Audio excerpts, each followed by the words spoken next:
سمجھتے ہیں کہ بہت حوصلہ افزا کام ہوا ہے اور ابھی دعوتی وفود کی کارگزار کونین میری بھی فریاد سن، آنسوؤں اور آہوں کی روداد سن،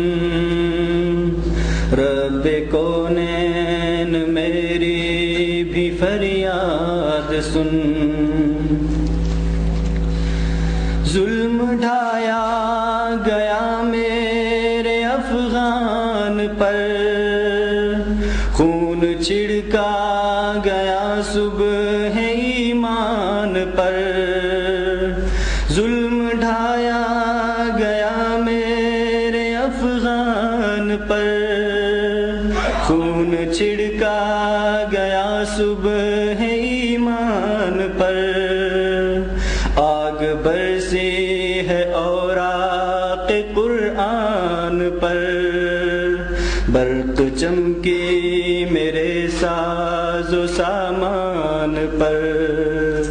آنسوؤں اور آہوں کی روداد سن،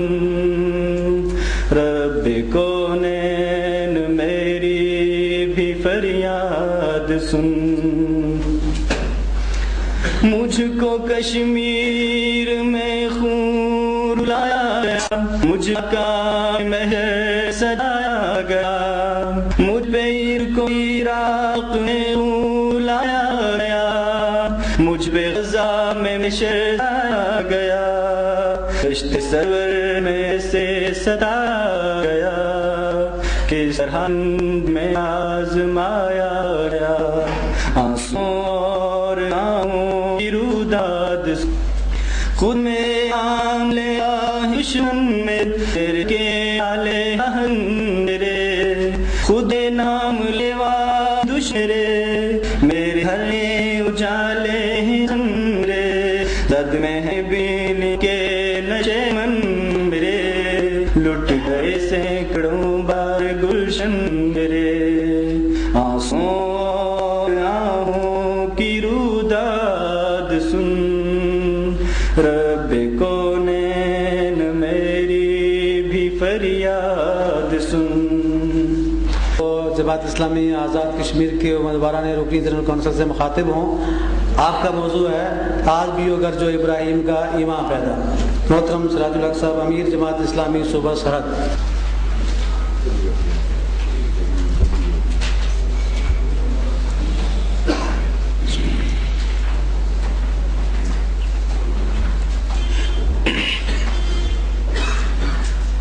نحمده ونستعينه ونستغفره ونؤمن به ونتوكل عليه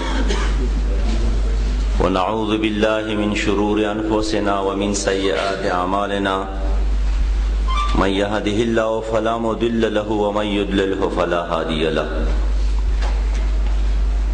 ونشهد أن لا إله إلا الله وحده لا شريك له، ونشهد أن محمدا عبده ورسوله،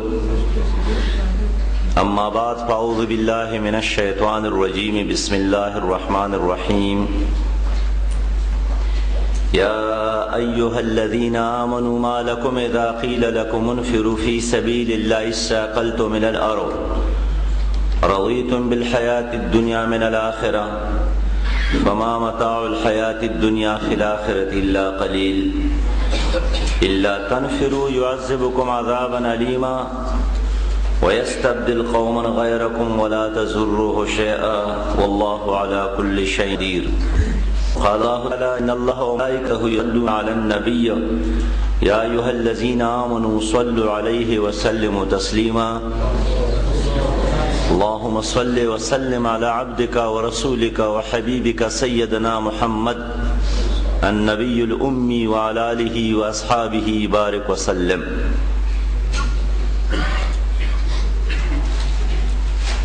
قائدین محترم،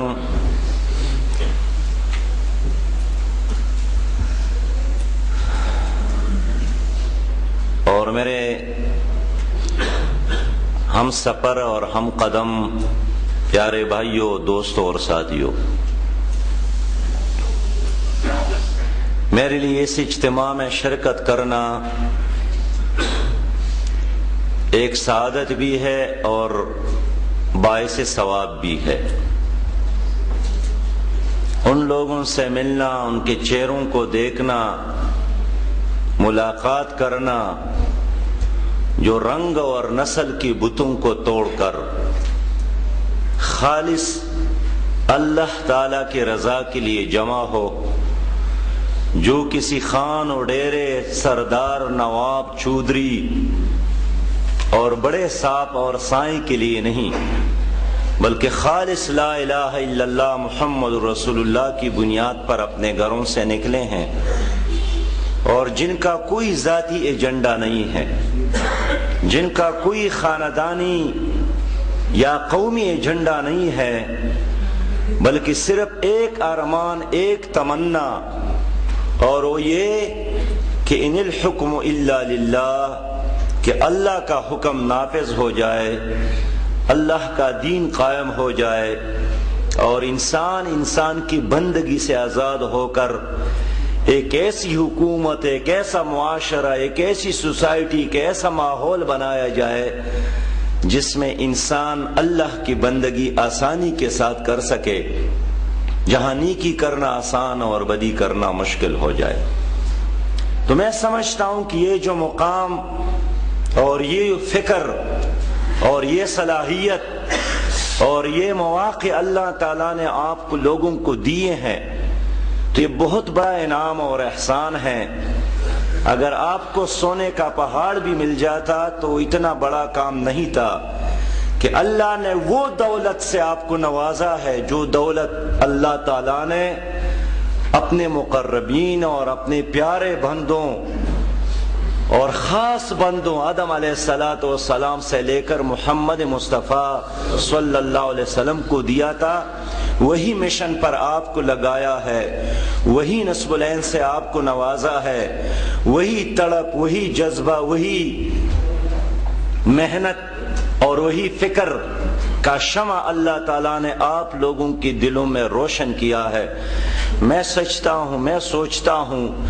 کہ اس عنایت پر اور اس مرتبے اور مقام پر کتنا شکر ادا کیا جائے، کتنے سجدے کیا جائے، کتنے راتوں کو جاگ کر اللہ تعالیٰ کا شکر ادا کیا جائے۔ میرے خیال میں ہم پھر بھی اس کا تقاضا پورا نہ ہی کر سکیں گے۔ سارے نوجوان ادھر بیٹھے ہیں، میں اس پر بہت خوش ہوں۔ نوجوان جس کی دلوں کے اندر ایک عزم اور ایک ولولہ ہوتا ہے، نوجوان جو انقلابات برپا کر سکتے ہیں، نوجوان جو نظام کو تبدیل کر سکتا ہے، نوجوان جو پہاڑوں کو ہلا سکتا ہے، نوجوان جو سمندروں کو چیر سکتا ہے، نوجوان جو ہر ظالم اور ہر جابر کو چیلنج کر سکتا ہے، نوجوان جس کے بارے میں اللہ کے رسول نے فرمایا ہے کہ قیامت میں اور سوالات تو ہوں گے ہی، لیکن ایک خاص سوال تو جوانی کے بارے میں کیا جائے گا کہ جو خاص نعمت میں نے دی تھی جوانی، وہ آپ نے کہاں گزاری ہے۔ میرے دوستوں اور میرے بھائیوں، تاریخ گواہی دیتی ہے کہ انسانی دنیا میں جتنے بھی انقلابات اور تبدیلی آئی ہیں، وہ بڑے لوگوں نے، سپیدریش لوگوں نے، بزرگوں نے نہیں، وہ ان نوجوانوں نے لایا ہے۔ نمرود کو کسی نے چیلنج کیا، اس کے بت خانے کو توڑا، اس نے مجلس بلایا تو نمرود کے بڑے دربار میں ایک آدمی نے کہا کہ ایک نوجوان ادھر ہے جس کا نام ابراہیم ہے، ان بتوں کو اسی نے توڑا ہوگا۔ موسیٰ علیہ السلام نے فرعون کو چیلنج کیا تو قرآن گواہی دیتا ہے کہ فما آمن لموسیٰ الا ذریۃ من قومہ، موسیٰ کا ساتھ کسی نے نہیں دیا، قوم کے جوانوں نے ساتھ دیا۔ بڑے تو زمانے کے ساتھ چلتے ہیں، بڑے تو مصلحت کے شکار ہو جاتے ہیں، بڑوں کا اعصاب کمزور ہوتا ہے، وہ تو آخری ہچکیاں لے رہا ہے، وہ تو جانے کی تیاریاں کر رہا ہے۔ جوانوں نے ساتھ دیا تھا موسیٰ علیہ السلام کا، یہی جوان تھے۔ کبھی 11 سال کی عمر میں حضرت علی نے نبی مہربان صلی اللہ علیہ وسلم کا ساتھ دیا۔